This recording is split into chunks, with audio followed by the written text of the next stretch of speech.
Apps can do a lot of cool things. You could order dinner, gamble on your favorite team, and track your health. You could even get a mortgage. One click and you can be approved.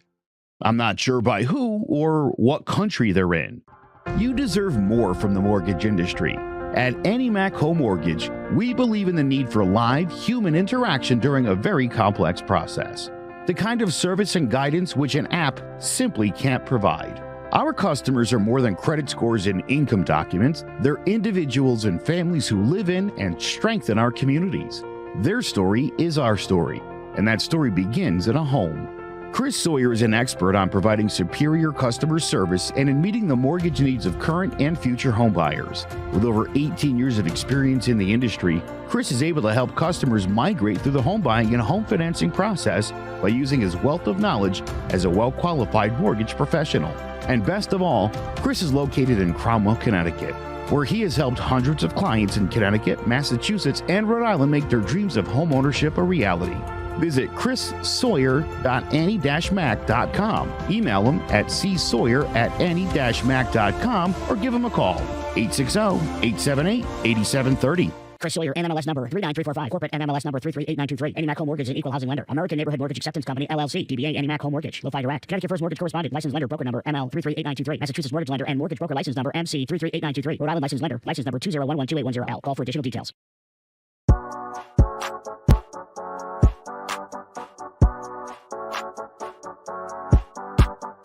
You are now in tune to the Keys to the City podcast. And ladies and gentlemen, we are back to another edition of Keys to the City with the trio back. Me, Trev Keys, alongside Ted Keys, and the Joseph Aguirre. We are now, guys, only about 54 hours away from the NFL season. But we will be talking. Don't worry about those NFC West because we saved the best for last. The champions, we're going to be talking about that. Does that division come down to an elbow and a backup? What am I talking? Why am I even bringing up an elbow? Why are we talking about body parts? Doesn't make any sense. And an unbelievable, hectic, chaotic weekend. So yesterday, guys, yesterday was Labor Day. I hope everybody had a wonderful holiday. I know me and Ted had to work, but hey, a little extra money in the pocket. So I watched a movie yesterday. I finally got to watch. It's on HBO Max, the Elvis movie. And they like to call him the King. Very, very good movie, by the way. I highly recommend it. I saw Jurassic World. I saw Jurassic World as well, too. It's on Peacock. It was a watched good. Watched it last night. It wasn't as bad as everyone said it was. I thought it was, yeah, because everybody wants high expectations. But I didn't think it was bad. Joe, have you seen either movie? I want to see that Elvis movie because I heard from a young person who's pretty cool that it was amazing, and that blew me away. You are amazing, Trev. You are amazing. Yeah. When the youngsters like something, that I was already interested in, it makes me think I'm it's going to make 30. Am I still called a youngster? I mean, am I still called a youngster? I don't know about that. But you can check out Keys to the City at Facebook.com, as well as Instagram, Twitter, Spotify, YouTube, as well as Clovercrest Media on all social media platforms. So check us out. Teddy, but like does have the Elvis bangs going on today, though, doesn't he? My hair's a little long right now. I gotta try to get a haircut eventually.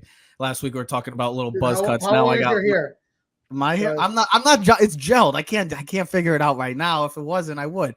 But I was watching the Elvis movie, and the way they like to call him the King. I know everybody likes to say Michael Jackson, but Elvis, the way he controlled the crowd, the way that he always captivated the crowd. And why am I bringing this up? Because we saw this weekend once again why the SEC is king of the college football world, ladies and gentlemen. We talked about it, a record 13-1. If it wasn't for LSU's little debacle and terrible special teams on Sunday night, we'd be talking about a perfect clean sweep 14-0 from the SEC, guys. So I'm going to talk about this, and then maybe we can add to our takeaways. So we just came out last week about the college football playoff, and now it is going to get extended to 12 teams starting in 2026, but as soon as 2024. And then you look back to this weekend, and you just see what the SEC does. They captivate the audience. They get the audience always watching. Why? It's either because you want to see them go down or you're just that type of fan. or you're a football fan. And when you want to watch the best of the best, you usually are going to, guys, I think we can all agree, I speak for all of us, the SEC is the best of the best and where it's always at. That's where it comes down to. And you look at this weekend, the Oregon-Georgia game was one of the bigger games of the entire weekend. Well, that was over as soon as you can say, adios, muchacho, because that game was, wow. Georgia just looks stout. Looks like they ain't going anywhere. Looks like they're going to be competing for another national championship. So, guys, when you look at this weekend, you look how the SEC dominated again, and just even the big-name teams. Is 12 teams really the right decision just because of how dominant the SEC is? And I'll start with Ted.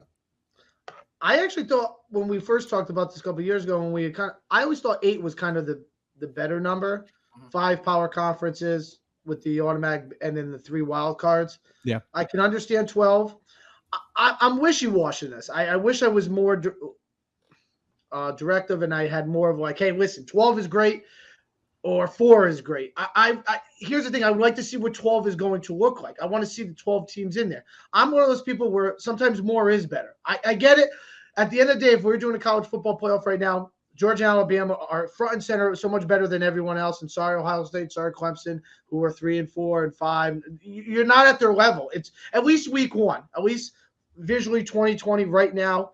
They're a whole nother level better than everyone else. I mean, it's ridiculous how much better they are. I get it. Alabama played Utah State. Utah State won't win more than 7 games. I don't care. It's just their dominance, scoring on the first 9 drives, not giving up 100 total yards till the fourth quarter. I mean, it's just they're ridiculous. Okay, Georgia wins by 46 points. I mean, they crush Oregon, who's the 11th ranked team.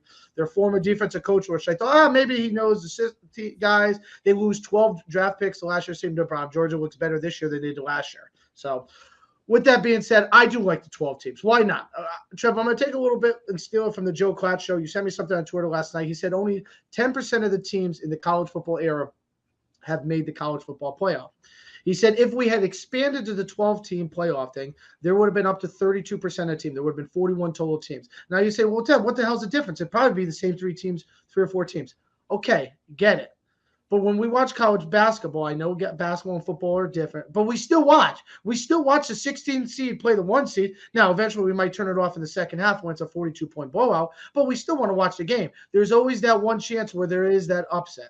I think it's exciting. I think for the other thing is for college football, the way this game is going, when NIL deals and monies and sponsorships, and it's always been about driven money, then why not? Okay, if it gets me a Penn State, Alabama first-round matchup, if I get a USC, Oklahoma first-round matchup, if I get Coastal Carolina and I can get a BYU team or a Boise State or a Cincinnati team who gets that one.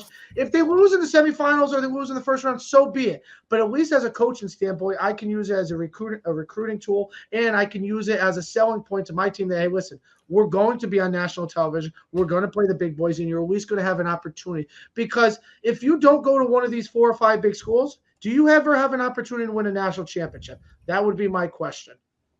Joe? I'm glad you brought up basketball. Number 16 seeds are 1 and 143 in the NCAA tournament. I think we all know who that one is from 2018. So you're saying there's a chance.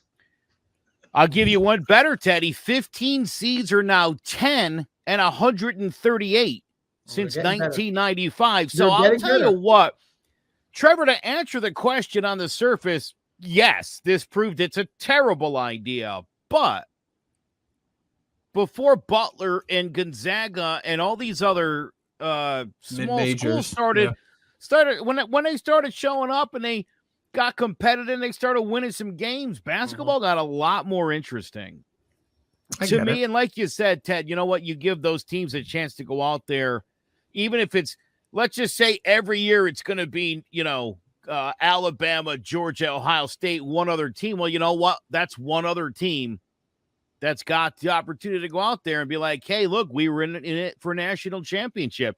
It does give hope if there's at least one other team every year.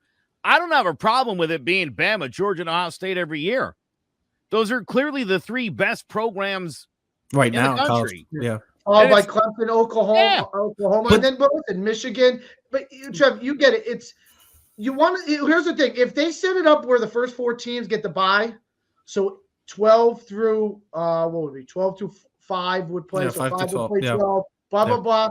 And the home game and the teams get the teams with the higher seed would get, or the lower seed closest to 1 would get the home field advantage of the game. And then when you go to the final 8 or the 4, you go to the bowl playoff, the bowl 6. I think that, first of all, the bowls still make their money because that's what's important. The bowls still want to make their money. You get the sponsorships, you get the extra game, you get the notoriety. And Joe, I was thinking about when you said it threw me on the part is you're like, well, 2 seeds, Ted, are now 10 and 132 against.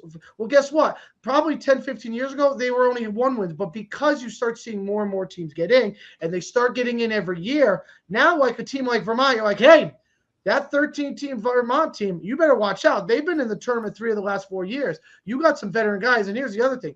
Those teams that make it in as 11, 12, you might have more seniors on that team. It might not be all NFL-ready guys, but guys that are more experienced that have been – what if like a team like, Joe, you said, Cincinnati, right? They made it a year before that, right? They got knocked out first round. Then last year they made it, but now they're in the second year. The experience and notoriety and understanding what to expect when the game happens, I think only helps those teams, those players, and more likely for an upset. Here's the thing, though. We're talking about college basketball. I mean, I get that. But what we expect, especially with recency, is that the SEC, Alabama, Georgia, I know Alabama played Utah State. I don't care who Alabama plays any week.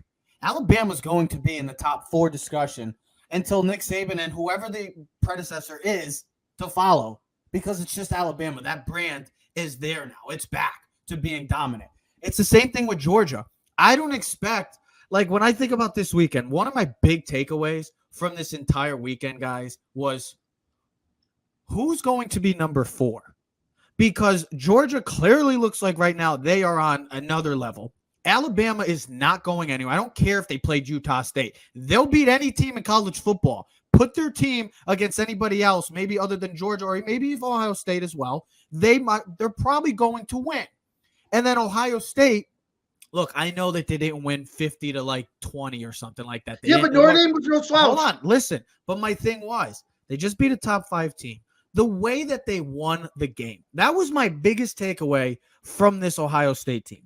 The toughness looks back. I mean, their final drive on the 14 play, 95-yard, 7-minute drive to finish off the game, 10 of those plays were rushing attempts.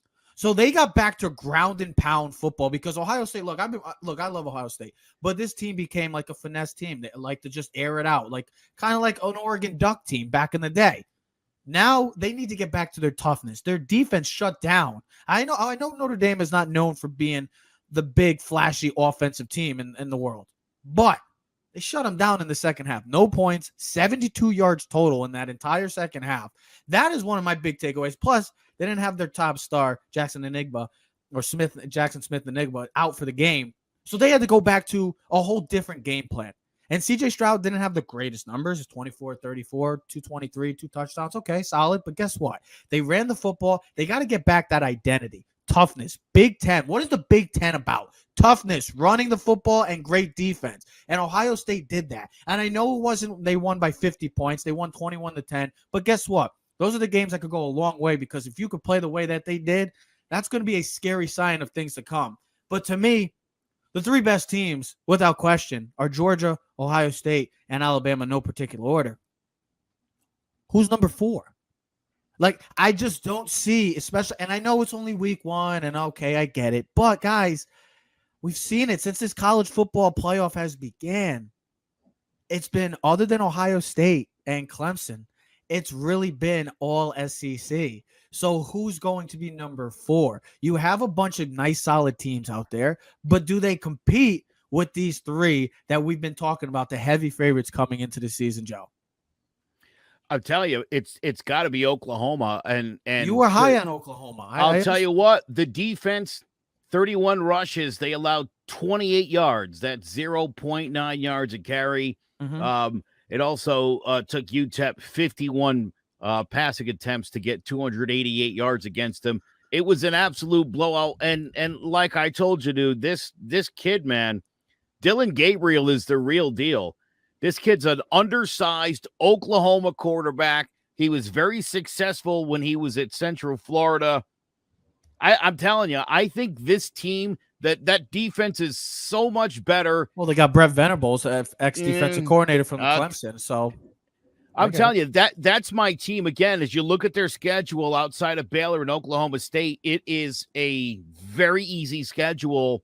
They came into the weekend sitting at number 9. I feel like they're well positioned to slowly eke up and then be there come season's end, and they could very well be undefeated. And that's the thing, Ted, is that you saw what Georgia did. And all we've heard for the past year and a half is Stetson Bennett, is he good enough? Well, I think we could just stop that narrative because that man torched a number 11 team in the country and made them look like a JV team, look like a team that shouldn't even be ranked near the top 25 for the rest of the season. Went 25 of 31, 368, 2 touchdowns. Guys, they scored on the first 7 possessions. Their first punt was when it was 49-3. Like, this team just lost. I mean, we know what that team had on defense, offense, and they look like they just haven't missed a beat. And then Alabama, and I get it. They played Utah State. I understand. I get it. It's nothing crazy to gloat about. But it's Alabama. I mean, they've been doing it. They scored on their first 9 drives. They didn't give up 100 yards total offense to Utah State until Bryce Young had 6. Bryce Young had 6 touchdowns. Ted, one of them being a rushing. I mean, he had 100 yards rushing. He's not known as being a rusher. No, do you know how many yards rushing he had last year? What? That's crazy. That's crazy. I forgot this because it's different than the NFL. Sacks in the college game take away from rushing yards, which just has to stop. I'm just saying that, like, you look. My biggest takeaways would be this. One would be the transfer portal works. Okay, Caleb Williams, Blitnikoff, winner Addison for USC, dominant, 2 receiving touchdowns. Caleb Williams looked the part. Start Thursday night's game, the backyard brawl. Both quarterbacks were transfers. Yep. Slovis and JT Daniels. Both put those teams. That part of the reason why that game was great is because of quarterbacks. We talk about this. Part of the discussion of being in a college football playoff is how's your quarterback, bro? Okay. Quinn Ewers for Texas looked pretty good, but we'll see how he really looks this week against an Alabama team. Biggest takeaway, I have 3 of them. Okay, so my first thing I wrote to Charles, and I told you this the other day, is Georgia's on a whole nother level. Mm-hmm. Okay, last year was how do they win despite of Stetson Bennett, and now it's like, well, what's their weakness? What's their weakness? His moxie, his confidence. He's back, bro. Like, and they believe in him. They have full support of him. Yeah, he's a Heisman Trophy candidate, okay, at least with that offensive team. They're going to be winning every game as long as those numbers continue to grow. And I think because they're not worried about, we're only going to run the ball, we're only going to pass the ball 12 times, we're going to conserve, we're going to play defense. No. This is going to be a different Georgia team because there's faith and confidence in this kid. And I think the national championship winning last year, the way he had to take care of the SEC championship loss, come back, rebounded. I mean, the play where he's getting sacked and he still keeps his eyes up and was able to find the receiver in the back of the end zone, the corner end zone, just speaks volume. So I said Georgia and Alabama. Number 2 is Florida found their quarterback at least for this year. He might be Cam Newton part 2. He might not win the Heisman because their team might not be as good as that Auburn team, but he might be the most electrifying quarterback in college football, right? He is the main reason why they won that game against Utah. He's probably the only reason why the game, because he was the best player. Like a stud. He was the best player on the field. And let's hopefully, as a NFL fan, as he continues to grow, because now he's going to put himself next year in a top 10 discussion. He would look good in a blue jersey in the team that. Well, I'll tell you, that 48-yard scamper down the sideline making the quarterback miss. He's got moves. He's got speed. Or how about that 2-point conversion? Fake pump, fake turnaround. I mean, he's electrifying. Mm-hmm. The other thing is, I was going to say to you, Trev, your point is, who's the 4th best team? Because I watched Clemson last night. Their defense is championship caliber, all right? Their defense is legit. They have studs on that defense. They have at least 4 guys that will be drafted in the NFL next year. The kid Brees, number 11, Murphy, the DN. They have safety. I think it's Murphy, another kid. They're electrifying. But their weakness is their offense right now. They could not run the ball really well last night. No. And their quarterback, DJ Ugalea, I thought he would be a much more improvement in his 3rd season on the belt. He didn't look that good. The true freshman who came in late in the last 5 minutes. The way the ball just came from his arm, release. Kelly Bryant. That was the quarterback. I just thought of it. I literally just thought of it as he was talking about DJ, because I'm like, hey, can we see another situation like that? So I will say that. Will that happen? Clemson still has to figure out their offense. They have not improved their offense from last year. Big 12, nothing excited me in the Big 12. I mean, Texas, okay. Oklahoma did what they're supposed to do. They had a home game. Oklahoma State scored 50-something points again, but then gave up like 40 points in the second half. The biggest other thing is, did the Pac-12 already eliminate itself from the college football championship? Their only hope now is Utah. Now, Utah or here's the other USC. thing. I will say this: Notre Dame did not lose their chance of making it because they still play USC and they still play Clemson later on in the season. I think Notre Dame has a chance, but their offense has to be much better than it was in the second half, where they only gained. What did I say? They after the first, I wrote it down. 72 yards total. Yards. They punted on their last 6 possessions. Yeah, they had 72 total yards. After the first play of the game, they had a 55-yard play. After that, they only had 199 yards total offense. That was impressive, Ohio State's defense. But how good is Notre Dame's offense? But listen, I'll tell you, if you're a football fan, a college football fan, from Thursday with the backyard brawl, the Penn State game against Purdue, the Saturday games, the Saturday night game, the Appalachian State UNC game. I know most people didn't probably watch it, but I don't know if anybody watched it. I don't know if anybody watched in the last 5 minutes of the game, the last 5 minutes of the LSU Notre Dame game Sunday night. I mean, the punt return fumble, the fumble on the goal line, the 99-yard drive, the touchdown, the block extra point.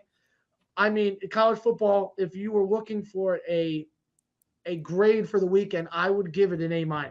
Overall, from Thursday to Monday, you had a great weekend of college football. You electrified all the fans, and it's good to see college football back.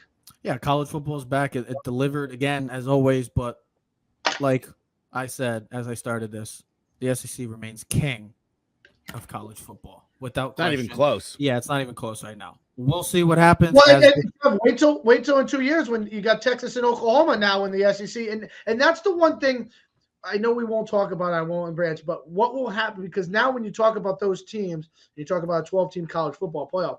Are we looking at 8 teams from the SEC? They would average 6 on a normal year, 5 to 6. Now when you had Texas and Oklahoma, at least Oklahoma, now you're like Georgia, Alabama, Oklahoma, maybe Florida, LSU, Texas A&M, and then maybe you get an Ole Miss some years. You get a Mississippi State. You get you get a Tennessee who could be really good this year. Kentucky, Auburn, Arkansas.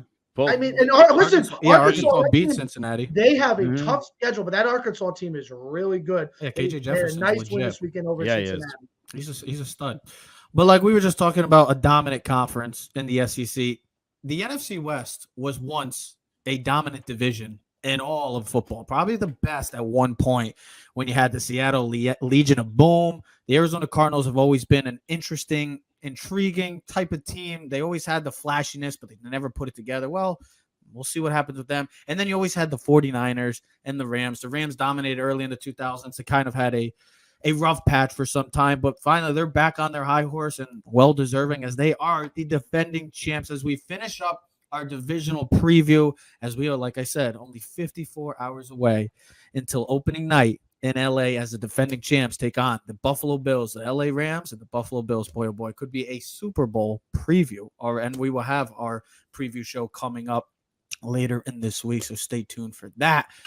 But guys, this division, realistically, I know people might want to add the Arizona Cardinals, but I'm not flying high with the Arizona Cardinals. The Cardinals have been getting shot down. They're getting shot down in Trev's world because I'm not buying into them. Seattle, according to Pete Carroll, he's got 2 number 1 quarterbacks.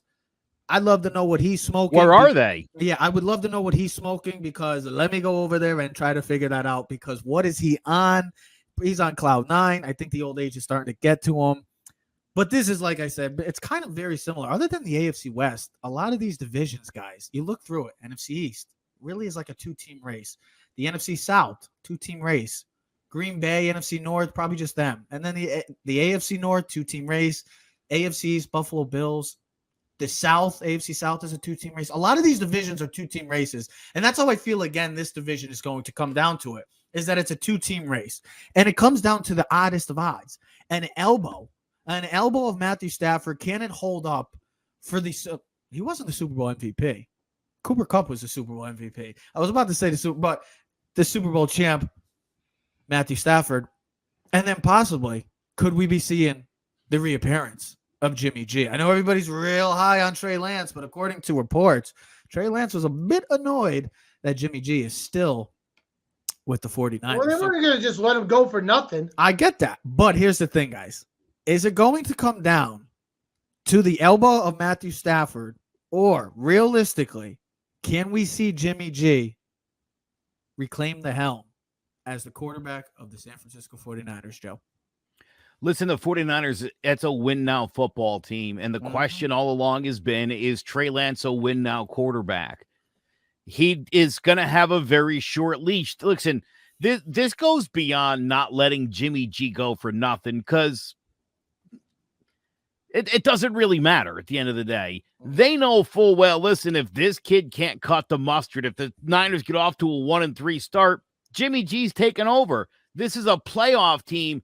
He'd still be able to win a division. He'd still, I mean, they'd be primed. So I'm telling you, I know a lot of people are really high on Trey Lance.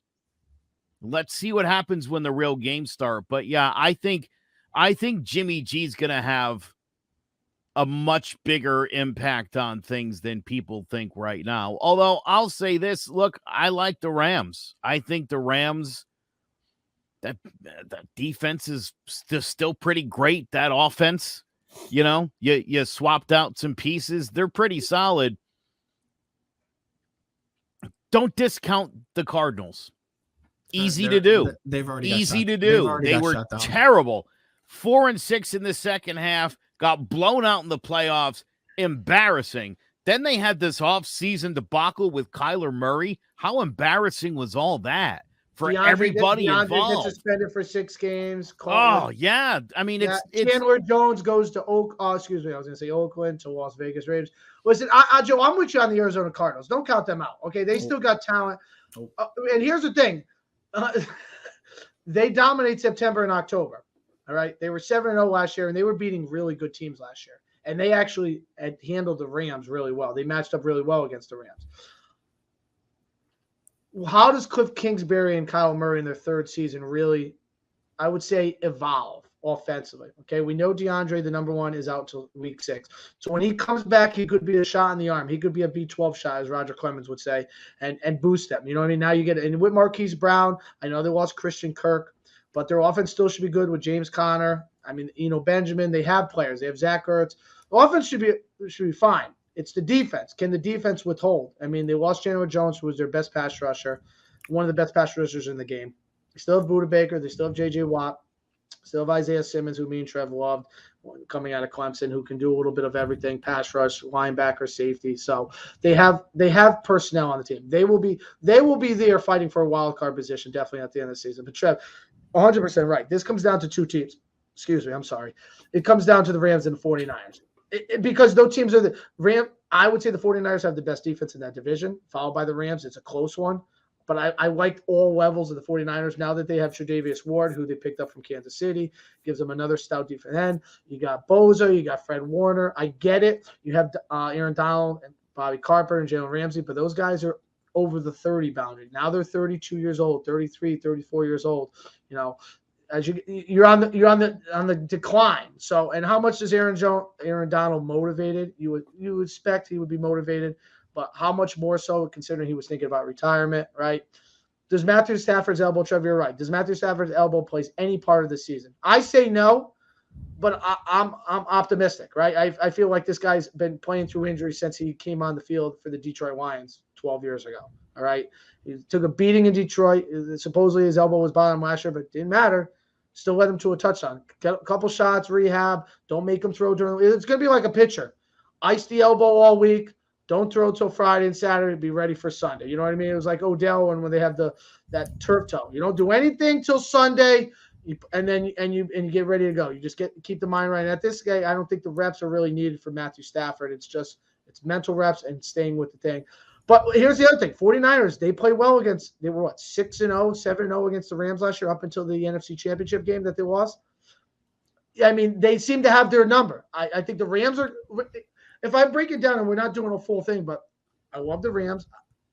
I think they definitely have the opportunity to repeat as Super Bowl champions. I think they're better offensively. All right? I think some of the guys that they drafted last year, the rookie receivers, they'll all be back.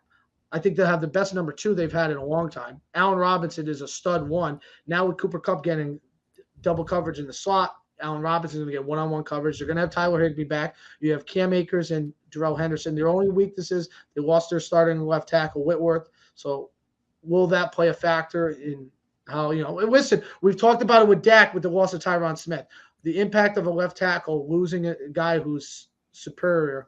Will that play a factor? And my thing is this. I think the 49ers are in a win-win situation.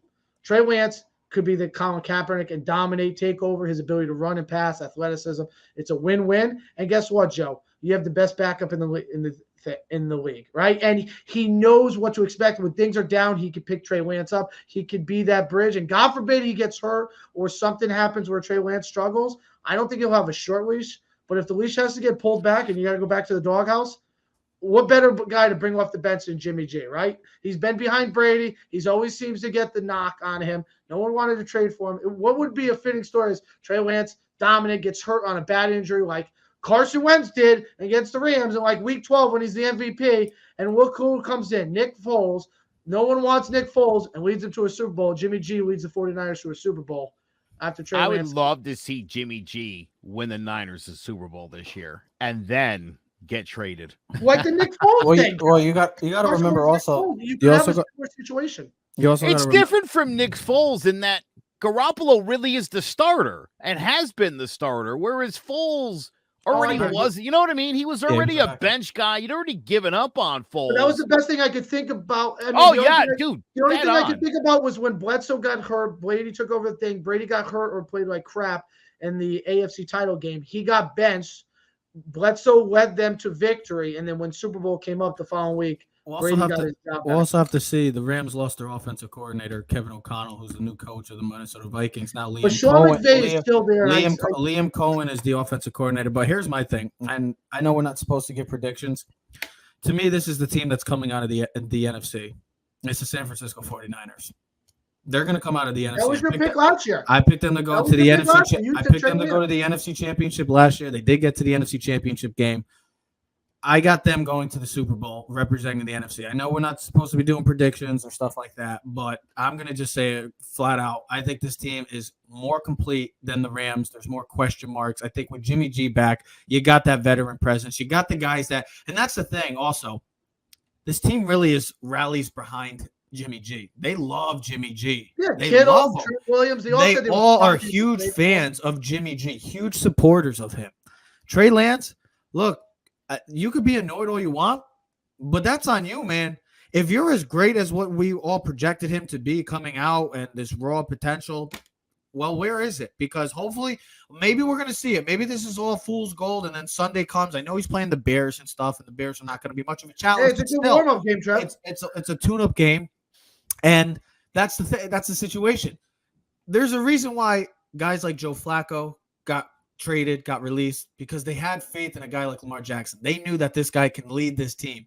There's a reason why Jimmy G is back as the 49ers backup. I don't care if he's not starting or not, but for him to be staying there still, currently on that roster, it speaks volumes to where Trey Lance's development has been for the past couple of years.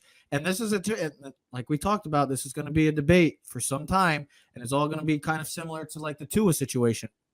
Did they make the right decision drafting Justin Herbert in the Dolphins situation? And in this case, did the 49ers make the right decision of taking Trey Lance over Justin Fields or even Mac Jones, as we all thought was going to happen that night? That's one of the main questions. And if you got Jimmy G still there, a guy that wins, the guy wins still. I know he's not the greatest quarterback in the world. He's not a top 10 quarterback. He's probably more in the 15 to 20 range. Okay, I get it. But still, the man wins. The man's been to a Super Bowl. The man has been to an NFC title game. But he has limitations. He has limitations, but Trey Lance, I get it. Trey Lance does have limitations, because if he had all those those limitations that we don't talk about, then he'd be the full-time starter. We haven't seen it in full effect, and I feel like Kyle Shanahan. We would never be talking about Jimmy G if we had the full-on the limitations that Trey Lance doesn't have. He obviously does, because it's just not putting all the pieces together. It's not as accurate, but we've seen this before where you have young star quarterbacks and you bring in veteran. Now, you usually bring in a veteran guy to back him up, like a Joe Flacco, or when we had Kurt Warner for Eli. We've seen this before, all right? But I get it. Jimmy G was a starting quarterback. He led them to a Super Bowl and lost. He led them to an NFC Championship game last year. They could not find any trade pieces, which is surprising. I think that speaks to where the league looks at Jimmy G. Goes, he's limited. And we feel that whatever we have. But with a team like this, Ted, here's the thing. With a team like this, the 49ers, it works perfectly. It works perfectly because they don't have a lot of I mean, to be honest, they don't have a lot of glaring weaknesses. Maybe their secondary has question marks, but their linebackers, they got one of the best stout linebackers in all of football, Fred Warner. They got a great defensive line. When they stay healthy, that's one of the best defensive lines. And they got one of the best offensive lines in football. They have a dominant running attack, and they have playmakers, George Kittle, Brandon Ayuk, Raquan Jennings. They got Debo. They have players, and they got a coach that is a genius in Kyle Shanahan. And they don't really have D'Amico Ryans exactly. So they don't really have a lot of eye-opening weaknesses. And they have a solid kicker in Robbie Gould. Well, he was the kicker last year. I don't know if Robbie Gould's still the kicker, but he was. I mean, we know about him. He's solid inside 50. And that's what I'm trying to say is that this team was only one drive away from being in the Super Bowl. My thing is this: with a guy who runs an athletic, there's always a chance for injury. All right, I'd rather have with a team that has a Super Bowl caliber opportunity to have Jimmy G as my backup than Jacoby Brissett or someone. And I'm just using him because in a situation where the Browns are in, that is their starting quarterback. I think it's a win-win. If Trey Lance plays great, and here's the thing: what happens mid-season? Vikings, someone gets hurt. Someone gets hurt, right? And their team is like, you're 5-2. You don't want to spoil your whole season. Call the 49ers for Jimmy G. So you have that kind of doggy biscuit or whatever you want to call it, something in the back corner waiting. God forbid someone needs it because someone always gets hurt. Yeah. Someone always gets hurt. And I tell you one thing, if you're a competitive team right now, why would you not go after Jimmy G in the situation where you want to compete for a Super Bowl? You wouldn't want to punt on the rest of your season. That's what I'm saying. Mitchell Trubisky is 34-23 in his career. That's a guy that wins NFL football games. Mm-hmm. Jimmy Garoppolo is 45-18 as an NFL quarterback.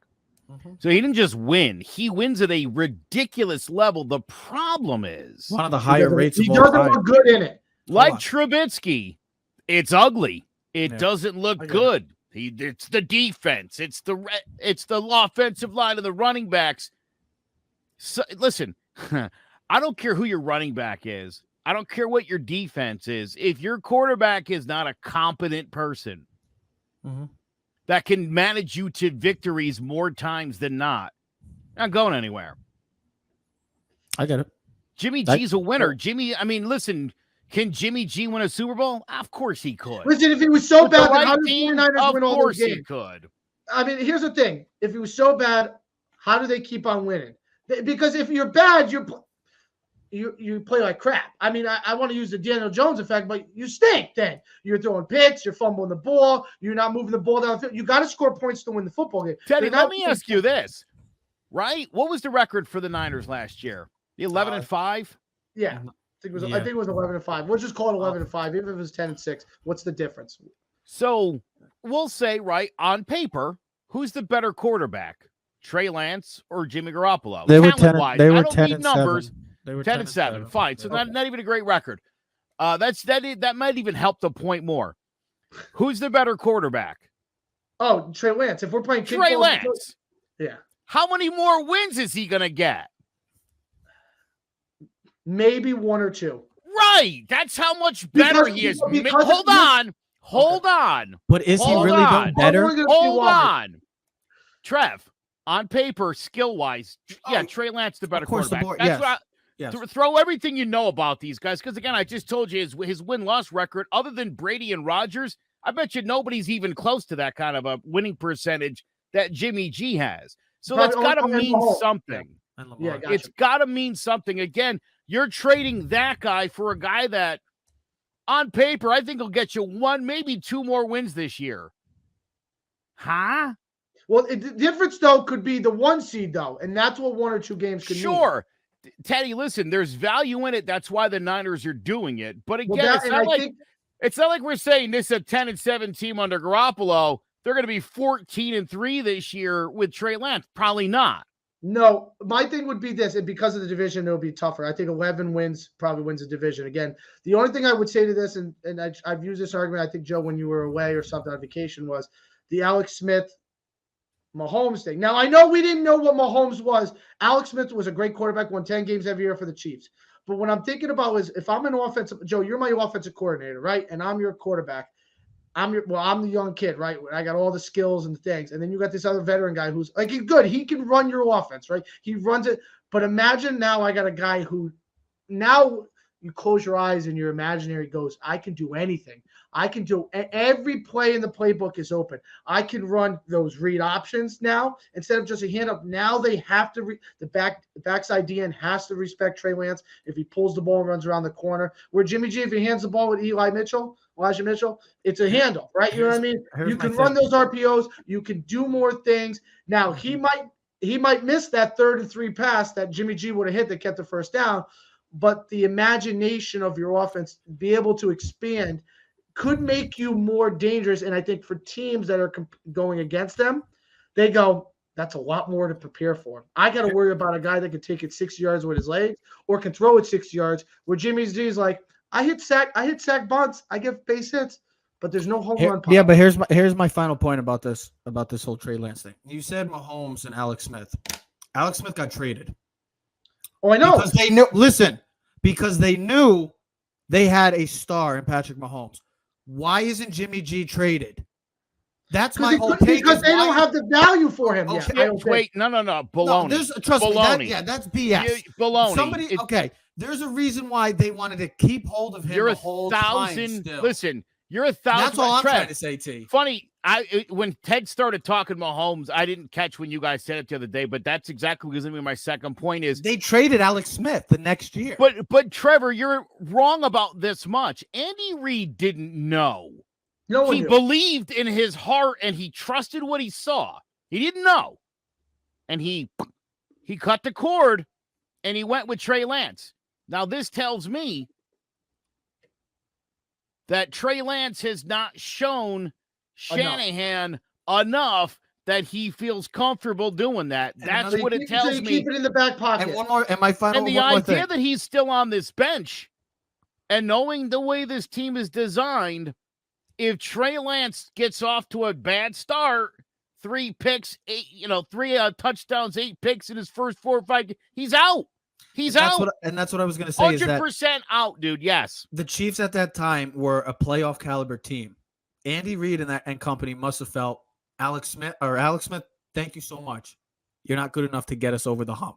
Patrick Mahomes can take us to a whole nother. I don't why hasn't, like, do you really think, like, Trey Lance, is he going to take you to that whole nother level? Like, we don't know yet. He can, but we haven't seen it yet. And there's a reason why Jimmy G is still going to be at the helm. Your famous things are the boom or bust factor, all right? He's got boom written all over him, but there could be a little liability of bust. I think Joe's and you are 100% right. Maybe there's not 100% trust in Trey Lance, so that's why they use it as a backup plan. But here's the other thing. I also think that they wanted to do right by Jimmy G. I didn't think they wanted just to ship him to some team for nothing either. I think at the end of the day, he's an asset, okay? He's an asset on the team as a backup veteran presence to Trey Lance when things go, incorrect, so he could be there and be like the adult figure in the room. Like, don't worry, keep your shoulder. It happens. Like, I throw picks too. Don't worry. This is how you rebound. Can show and explain things to him, right? God forbid Trey Lance, because of his athleticism, had a problem with his finger last year when he threw the ball. Well, if he's got to miss 2 or 3 games, I'd like to bring Jimmy G off the bench for 2 or 3 games and then go back to Trey Lance, keeping that I don't lose any of my stride and my momentum to winning the Super Bowl. And my last point would be, if a team, God forbid, like the Vikings or Green Bay or someone, what if the Bills, something happens, right? You want Matt Barkley or whoever the backup is. Well, it's not Fitzpatrick. I don't know who it is now. I forget who their backup is. It's Case Keenum. You want Case Keenum? You want Jimmy G? I mean, if you're a winning team and something happens to your quarterback and you're 6-2, 5-3, do you want to punt in the rest of the season, or would you rather give up a 3rd-round draft pick for next year and say, you know what, Jimmy G can get me over the hump, get me to the end of the season. I don't have to pay him much anything, and there you go. The Rams, and I ride with that. That's the only thing I can think of. And I'm going to close out with this. I know the Rams. I know we didn't talk a lot about the Rams, but the Rams are going to be fine. The Rams are complete. They got Bobby Wagner. They got Bobby Wagner. They added to that. Yes, they lose Von Miller, but they add Bobby Wagner. They got Allen Robinson. That team is going to be fine. Odell Beckham Jr. could possibly return there still as his lockers. He's coming back to the team. So my whole thing is, and Colin Cowherd says it best, the San Francisco 49ers may be the most interesting team in the entire NFL this season because of this whole unknown factor of what Trey Lance is going to be, or is he going to be just another guy that was a high draft pick and failed miserably? And then we're going to be talking about Jimmy G. And that's why I wanted to say the whole Patrick Mahomes thing. They felt Patrick Mahomes was going to get them to the promised land. They felt he was a notch better. I don't know yet. We will see how time goes. But I don't know if they really, truly feel that Trey Lance is a notch above Jimmy G. That's all I'm going to finish with. Ladies and gentlemen, we are counting down. We have college football already week 1 in the books. The NFL fantasy drafts, I finished my fantasy drafts. Both of the drafts are done. We are now 2 days away from the Boys of Fall fully returning until February. I just said it last week. Even down here, Saturday, Sundays, I guess I ain't going to the beach anymore. Not until February. I ain't going to be going to the beach anymore. I got to try to get on the weekdays. But yes, it's here. You can feel it. You can taste it. Football is back, ladies and gentlemen. Don't worry. We're going to sometime get around and talk about the New York Yankees. Let's not bother. They suck. I'm done. He's done. I'm done. I'm so done. Other than Aaron Judge, it's unwatchable. Well, you just heard that. We'll have to talk about it because we got to get to Joseph Aguirre. They're playing like the 4th place team I thought they were going to be this year. That's what they're playing now. It may come true, Joe. Well, since May 1st, they are the 4th best AL East team. My God, how times have changed. Ladies and gentlemen, we'll see you next episode. We're Kansas City. We're out.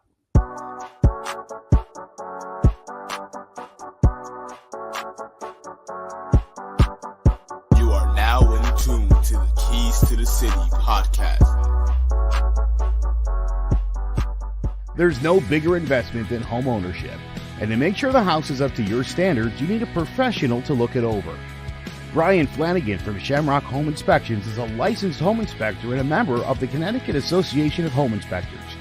Brian was a contractor for over 15 years, so he knows how homes should be constructed and how mechanicals should work. What makes me a good home inspector was the 20 years that I was a home improvement person, doing all the different repairs that I have done and what other people have done wrong that I had to go out and fix. So I have a pretty quick eye on seeing what's right and what's wrong. Before you move, call Shamrock Home Inspections. Before you make the biggest investment of your life, call Brian Flanagan from Shamrock Home Inspections at 860-268-2566 or visit Shamrock Home Inspections.